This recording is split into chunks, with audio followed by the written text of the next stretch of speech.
ඉතින් අද වීඩියෝ එකේදී ඔයාලට මම පෙන්වන්න බලාපොරොත්තු වෙන්නේ මේ ඩබල් කරන තවත් මෙතඩ් එකක්. ඒ කියන්නේ බෑන්ක් ෂොට් ගහන තවත් මෙතඩ් එකක් පැරලල් ෂිෆ්ටිං කියන මෙතඩ් එක. මේක බිගිනර් කෙනෙක්ට පහසුවෙන් යොදා ගන්න පුළුවන්.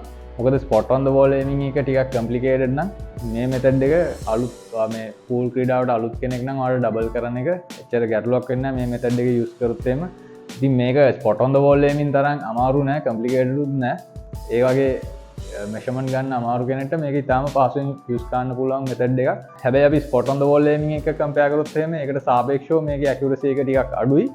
ඒත් මේක හරියටම මේ පැරලල් ලයින් එක ඇඳගන්න පුළුවන් වුණොත් එහෙම ඔයාලට මේක ගහන එක එච්චර අමාරුවක් නෑ. එහෙනම් අපි යන් වීඩියෝ එකට.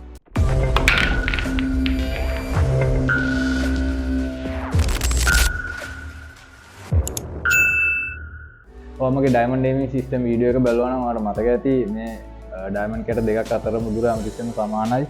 ඒක හැමතිස්සෙම අර පැත්තෙන් භාගයකට ඒම් එක ගන්න කියලා මම කිව්වා කික් ෂොට් බෑක් ෂොට් ගහද්දි. ඉතින් ඒ මෙතඩ් එක තමයි අපි මෙතෙන්ද යූස් කරන්නේ. දැන් ඔයාලට මතක ඇති මම කිව්වා ඒක දිග පැත්තේ හැමතිස්සෙම 10න් 10ට ගන්න කියලා. අපි ඒම් කරන්න ඕනේ, ඒ කියන්නේ පොකට් කරන්න ඕනේ මේ පොකට් එකට නම් මේ ඔබ්ජෙක්ට් බෝල් එක මේක බිඳුව කියලා ගන්න කිව්වා. ඒ යන පොකට් එක බිඳුව කියලා අරගෙන එතනින් ඉඳන් 10න් 10ට අනිත් පැත්තට shift කරන්න තියෙනවා. එතකොට මේක 10 20 30 40. මේකත් ඩයමන්ඩ් එකක් විදිහට නේ අපි සලකන්නේ. මෙතන පොකට් එක ගාව තියෙන පොයින්ට් එක. එතකොට මෙතනට ගත්තොත් එහෙනම් මේක 40 කියලා ගත්තොත් එහෙම 40 නම් මේ පැත්තෙන් 10 20 මෙන්න මේ ඩයමන්ඩ් එකට මේක මේ රේඛාවට මේ රේඛාව හැමතිස්සෙම සමාන්තරයි. එතකොට parallel shifting කියන එකේ අදහස තමයි මේ අපි මෙතන මෙහෙම ගහනකොට දන්නේ නැහැ දැන් ආධුනික හින්දා දන්නේ නැහැ මේක කොතෙන්ටද හරියට මේම් කරන්න ඕනේ කියලා. එතකොට මේකෙදී සරලවම ගන්න ලේසිම විදිය තමයි ඔයාලට තියෙන්නේ මේ පළවෙනි ලයින් එක හොයා ගන්නවා. ඒ කියන්නේ 20 40 දැන් මේක තියෙන්නේ මේ ඩයමන්ඩ් එකයි මේ ඩයමන්ඩ් එකයි අතර. ඒ කියන්නේ 20 40. ඊට පස්සේ ඊළඟ එක ඇවිල්ලා මේක 30 මේ පැත්තෙන් 15. ඒ කියන්නේ මේ මෙතන 10 මෙතන 20 20 10 අතරේ 15. ඔන්න ඔය රේඛාවයි මෙන්න මේ රේඛාවේ මම තව කිව් එකක් ගන්නවා මේක මේ ඩෙමොන්ස්ට්‍රේට් කරන්න ඕන නිසා. ඔන්න ඔය දෙක අතර තමයි ඔයගේ රේඛාව තියෙන්නේ. ඔය ගහන ඩිරෙක්ෂන් ඒම් එකක් තියෙන්නේ.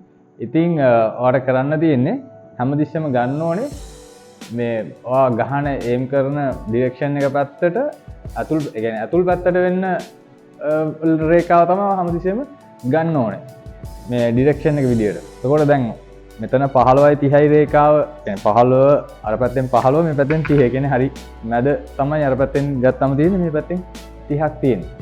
ඔයා කරන්න ඕනේ මේක හිමීට මෙහෙම උස්සලා ගාන්ට මේක පොඩ්ඩක් වෙනස් කරන්න නැතුව හිමීට උස්සලා මෙහෙම ගෙනහිල්ලා මේ ඔබ්ජෙක්ට් බෝල් එක තියෙන ලයින් එක කෙලින් තියෙනවා. ඒ විදිහටම උස්සලා ගෙනහිල්ලා තියෙනවා. එතකොට ඒ විදිහට මේ ඇන්ගල් එක වෙනස් කරන්න එපා. මේ පැරලල් ෂිෆ්ටිං කියන එකේ අදහසත් ඒකයි මේ පැරලල් මේ ලයින් එකට සමාන්තරව දැන් මේ යන ලයින් එකට සමාන්තරව අපි ගෙනහිල්ලා මේ මුස්සලා ගෙනල්ලා තියෙනවා. මේ ගාවන්න එපා ඔබ්ජෙක්ට් බෝල් එක. එහෙම වුණොත් ඒක ෆවුල් එකක් වෙනවා. ඔහොම තියාගෙන ඕකෙන් හරි මැද්ද භාගයකට වෙන මේ හරිය වගේ අන්නේ මැද්දට ආ එම් එක ගහන්න ඕනේ. මේ මැද්ද. එතෙන්ට ගැහුවම මේක අනිවාර්යයෙන්ම මේ පොකට් එකට යනවා.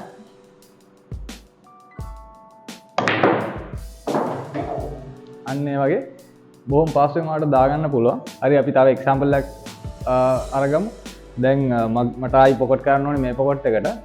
මගේ ඔබ්ජෙක්ට් බෝල් එක තියෙන්නේ මෙන්න මේ රේඛාව. අපි මුලින්ම රේඛාව හොයා ගන්න ඕනේ. මේ පැත්තේ ඩයමන්ඩ් කැට 10 10යි 20යි යන්නේ මෙන්න මේ රේඛාවයි. නේ? මේ රේඛාව. ඊට පස්සේ ඊළඟ එක යන්නේ මෙන්න මේ 15යි 30යි කියන මේ රේඛාවයි. ඔය දෙකෙන් ඇතුල් පැත්තට වෙන්න තියෙන්නේ මෙන්න මේ 10යි මෙන්න මේ 10යි 20යි කියන රේඛාව ඇතුලේ තමයි තියෙන්නේ. එතකොට ඔයා කරන්නේ මේක හිමීම උස්සලා මෙහෙම පැරලල් ෂිෆ්ට් කරනවා. ඊට පස්සේ ඒ දෙකෙන් භාගයකට හරි මැද්දට එම් එක හදාගත්තා මීඩියම් ස්පීඩ් එකකින් ගහනවා. ඉතින් මේ වගේ මැද තියෙන පොකට් එකට ඩබල් කරද්දි තෝක්මයි concept එක මේ අපි මැද තියෙන පොකට් එක බිඳුව කියලා ගත්තොත් එහෙම එතන ඉඳන් මේ පැත්තට 10න් 10 යනවා. එතකොට මෙතෙන්ට ගහන්න ඔයාලට පේන්නේ මේ 10 10 මෙතන ඉඳන් ගත්තොත් එහෙනම් බිඳුව බිඳුවේ නම් මේක 10 20 එහෙම එහෙම තමයි යන්නේ. ඒතකොට මෙතන 10 නම් මේ පැත්තෙන් 5කට. ඒ කියන්නේ මේක 10 නම් මෙතන මැද. මේ මේක තමයි භාගය. එතකොට එක ලයින් එකක් අපි දන්නවා 10යි 5. අනිත් එක ඇවිල්ලා දන්නවා මෙතන මේක 20. 20යි 10 අර පැත්තෙන්. ඒ ඔය ලයින් දෙකේ අතරනේ තියෙන්නේ. එතකොට හැමතිස්සෙම ඇතුල් පැත්තට වෙන්න මම ගහන්නේ මගේ දකුණු අර පැත්තට වෙන්න දැන්.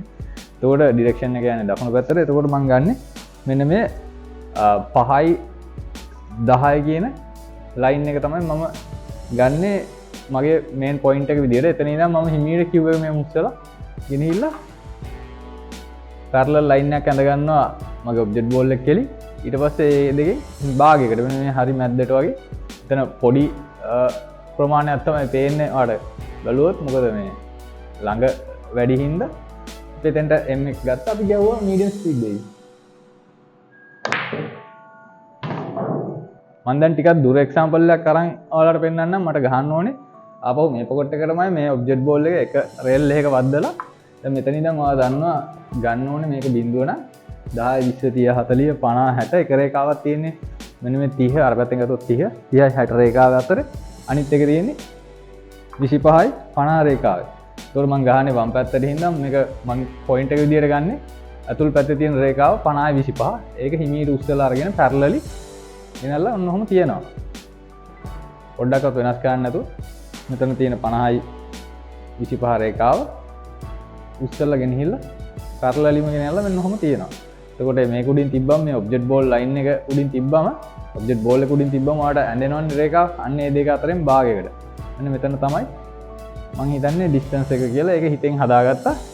එතෙන්ට මීඩියම් ස්පීඩ් එකකින් ගහන්න තියෙනවා. මේ එක්සැම්පල් එකේදී ඔයාලට පේන්නේ මේක තියෙන එක ලයින් එකක් 20යි 40 අනිත් එක 15යි 30 කියන රේඛාව. ඉතින් මේක මම ගහන්නේ මගේ වම් පැත්තට. ඒතකොට අතුල් පැත්තට වෙන්න ගහන්න නිසා මම ගහන්නේ හැමතිස්සෙම මේ මගේ වම් පැත්තේ තියෙන පොකට් එකට නිසා මම ගන්නේ අතුල් පැත්තේ ලයින් එක. එතකොට 15යි 30 තමයි මගේ පොයින්ට් එක විදියට ගන්න පළවෙනි රේඛාව මෙෂර්මන්ට් එක විදියට. එතන ඉඳන් කිව් එක හිමින් සමාන්තරව උස්සලා ගෙනිහිල්ලා මේ ඔබ්ජෙක්ට් බෝල් එකේ තියෙන රේඛාව කෙලින් තියෙනවා. හරිද?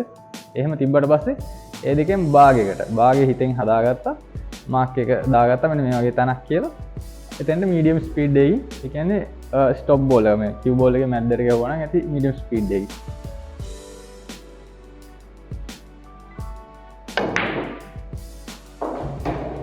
ඉතින් ඔයා බිගිනර් කෙනෙක් නම් ඔයාලට මේක පාසුවෙන්ම මේ මෙතඩ් එක යූස් කරන්න පුළුවන් ඩබල් කරද්දී බෑන්ක් ෂොට් ගහද්දී. මොකද spot on the wall aiming එක කම්ප්ලිකේටඩ් නම් අපිට බිත්තියේ තියෙන 30 හරියට හොයාගන්න අමාරු වුණොත් මේ මෙතඩ් එක යූස් කරන්න පුළුවන්.